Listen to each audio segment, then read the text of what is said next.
Hello guys, welcome to Vaishu's kitchen. ఈరోజు మన కిచెన్లో ఎగ్ కర్రీ ప్రిపేర్ చేద్దామా? Let's go.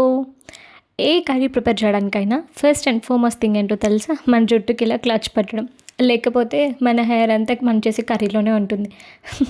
Jokes apart, first అయితే ఇలా ఒక ప్యాన్ తీసుకోవాలి. స్టవ్ ఆన్ చేసుకొని ప్యాన్ పెట్టుకొని ఆయిల్ వేసుకోవాలి. ఆయిల్ అయితే కొంచెం ఎక్కువ వేసుకోవాలి. ఈ కర్రీకి ఆయిల్ ఎంత ఉంటే అంత బాగుంటుంది. నెక్స్ట్ ఆవాలు ఇంకా జీలకర్ర యాడ్ చేసుకోవాలి. ఇక్కడ ఆవాలు జీలకర్ర పైన పడుతుందని చిన్నగా క్యాప్ పెట్టాను.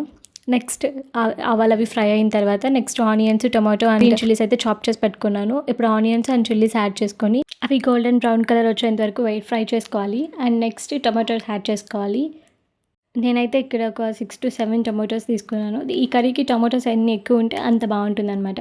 టొమాటోస్ యాడ్ చేసుకున్న తర్వాత కొంచెంసేపు అలా ఫ్రై చేసి నెక్స్ట్ కొంచెం దీనికి సరిపడా సాల్ట్ అండ్ సైడ్ నుంచి మా మమ్మీ ఇక్కడ కరివేపాకు వేస్తున్నారు. నెక్స్ట్ ఇక్కడ లిడ్ పెట్టేసుకోవాలి. లిడ్ పెట్టేసుకుంటే చాలా తొందరగా బాయిల్ అవుతుంది. ఇది బాయిల్ అవ్వడానికి ఒక 5 minutes పడుతుంది కాబట్టి ఈలోపు మనం ఎగ్స్ బాయిల్ చేసుకొని పీల్ ఆఫ్ చేసుకుందాము. ఇక్కడైతే నేను ఆల్రెడీ ఎగ్స్ బాయిల్ చేసేసుకున్నాను. ఎగ్స్ అన్నిటిని పీల్ ఆఫ్ చేస్తున్నాను. ఎగ్స్ పీల్ ఆఫ్ చేసిన తర్వాత ఎగ్స్కి ఇలా సన్నగా ఘాట్ పెట్టుకోవాలన్నమాట. అప్పుడైతే కర్రీ దాంతోకి వెళ్ళి ఫ్లేవర్ బాగుంటుంది. నెక్స్ట్ ఇలా టమాటోస్ని కొంచెం స్మాష్ చేసుకోవాలి.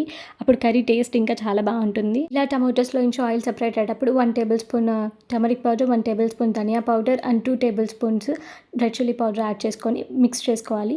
చిల్లీ పౌడర్ 2 tablespoons అనే కాదు, మీ స్పైస్ లెవెల్కి తగ్గట్టు అడ్జస్ట్ చేసుకోండి. నెక్స్ట్ ఇక్కడ గరం మసాలా యాడ్ చేస్తున్నాను. గరం మసాలా యాడ్ చేసిన తర్వాత ఇంకా 1 glass of వాటర్ యాడ్ చేసుకుంటున్నాను. ఇలా దీన్ని కొంచెం మిక్స్ చేసి అండ్ లిడ్ పెట్టేసి కొంచెం సేపు తర్వాత మళ్ళీ తీసుకొని బాగా మిక్స్ చేసుకోవాలి. కర్రీ కొంచెం బాగా దగ్గరకు అయిన తర్వాత ఇంకా దీంతోకి ఎగ్స్ యాడ్ చేసుకోవాలి.